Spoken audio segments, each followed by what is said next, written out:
there are a lot of people that are listening right now, and I might say a couple of words and you'll go, I'm actually really over that. Okay. And that is the Me Too campaign.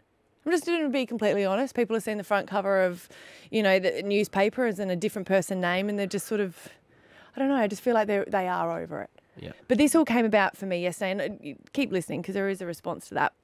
But it came about because I was watching Tony Robbins, who I love. I bought all his books, haven't read them, but I bought them. Big American inspirational speaker. You know I love a life coach. Yeah. I just love it. And I get on board, and he's coming here soon as well.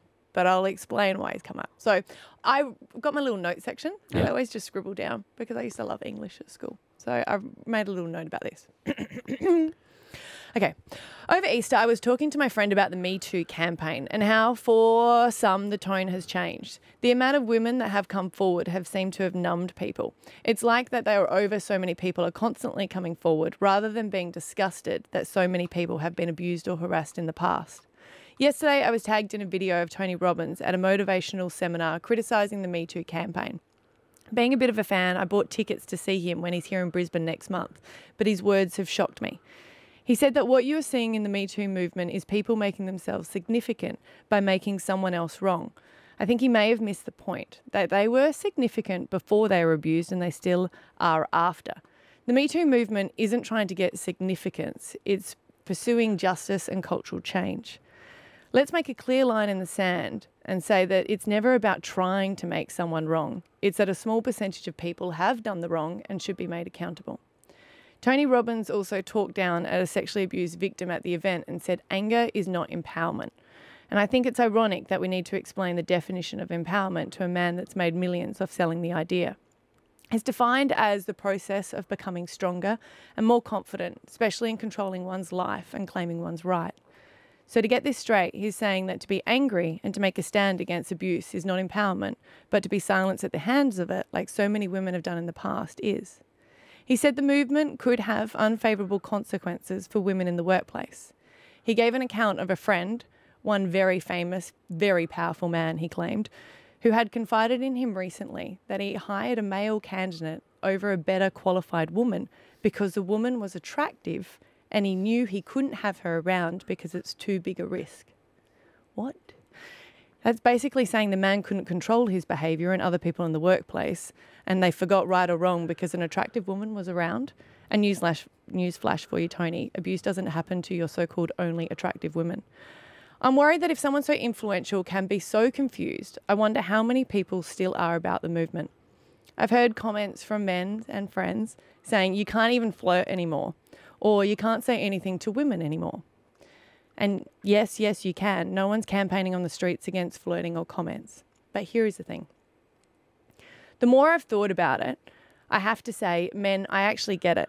The social movement calling for males for alleged wrongdoings have created a culture of mistrust between males and females and left many decent guys feeling fearful, confused and concerned whether any of their past actions towards women will come back to haunt them. And I'll be honest, if it wasn't already hard enough to reach out to women from a dating point of view, now it's become even harder in the sense that with one false move you can be categorised. But I don't think the line is as blurred as you think. There is a spectrum from being someone who's just flirted badly or made a faux pas versus a rapist or a predator. And you are aware of that, and I think women need to express that they know the difference too. Us women need to make men aware that these men who have done sexual misdeeds do not represent all men. We know this, and I'm truly sorry if we've come across as painting all men with an evil brush. It certainly was never intended.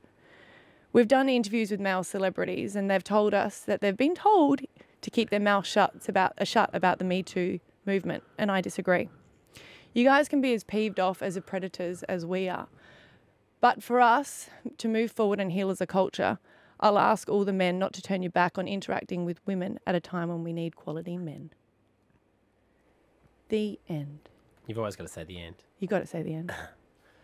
I feel like I need to submit it as an essay. Like, what did I get out of it? I think you've nailed that.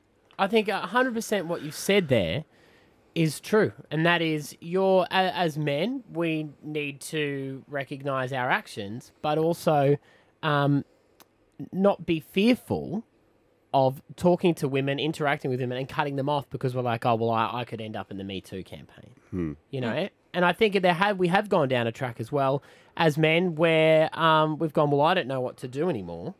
And I think we just we need to have a black and white line of knowing there is a line, and you know what not to cross. Well, when it came out and everyone started doing like the hashtag Me Too and explaining their story, that's explaining their story. That's not to criticize all men. That's saying that someone in the past had done something wrong to them. And I think guys just got so fearful of, oh, wait a minute, but I said this. I wonder if they thought that. And I kind of go, rather than actually asking women how they thought, I don't know if many people sat down and heard their story from partners. Because they would have been doing on the hashtag on Facebook, and their girlfriends would have been reading it. But I wonder how many guys actually asked their partners about it.